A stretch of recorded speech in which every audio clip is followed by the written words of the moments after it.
Most families think that once everyone agrees to sell an inherited house, they can just move forward. But I've seen families line up a buyer and then find out they couldn't actually sell yet. And that's where things start to get messy. This happens more than people think, and it usually shows up right in the middle of a deal. From their perspective, everyone looks ready. Everything looks ready. Everyone agrees. The house is sitting there. There's even a buyer. So it feels like the obvious next step is to just move forward and sell it. But there's one thing missing in that moment. And until it's in place, everything has to pause. The issue isn't whether the house can be sold. It's who actually has the authority to sign for it. When somebody passes away, the authority doesn't automatically transfer to anyone. Not a spouse, not the kids, not even the person named in the will. At least not yet. That authority has to be formally established through the probate process. Somebody has to be officially appointed before they can legally act on behalf of the estate. So what I tell families is this: you're not waiting on the house, you're waiting on permission to act. And until that's in place, you can talk about selling, you can plan for it, you can even start getting the property ready, but you can't actually complete the sale. Once that authority is established, then yes, the house can usually be sold. But even then, how that works depends on the type of probate. In Texas, most estates go through what's called independent administration. That's the more flexible route, and it's what most families end up with. Under independent administration, the executor can generally move forward with a sale without needing court approval at every step. They still have the responsibility to the estate and to the heirs, but the process tends to move more efficiently. There's also dependent administration,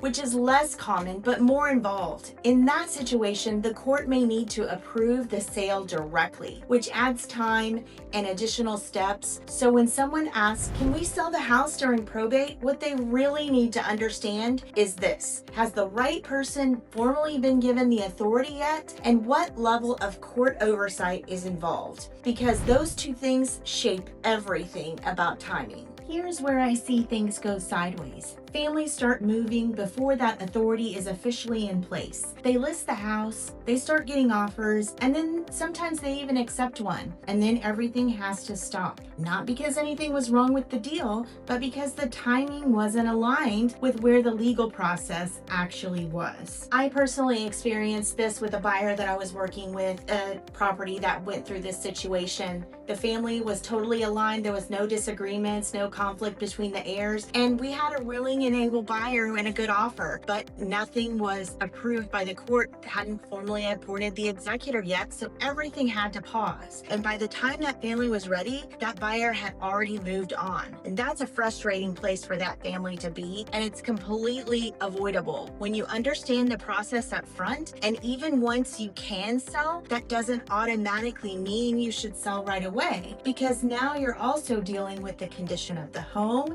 whether repairs make sense before listing, how to price it correctly, and how to navigate different expectations between heirs who may not all see the things the same way. The authority question is just the first layer. The strategy question comes right after it. There's something else worth knowing too, because a lot of families aren't expecting this. Once a probate case is filed in Texas, it becomes public record. And what that means in real life is you may start getting phone calls, text messages, or mail from investors, sometimes agents too, offering to buy the property quickly, often for cash. Now, I want to be straightforward about this without dismissing those options entirely, because sometimes speed really does matter more than price. In certain situations, a cash offer can be the right solution, but what I want families to be aware of is this: those calls can create a sense of pressure to make a quick decision before you've had a chance to fully understand what the property is worth or what all your options actually are. So if that happens, and there's a good chance it will, just make sure you understand the full picture first, because once you do that, you're in a much better position to decide what actually makes sense for your situation.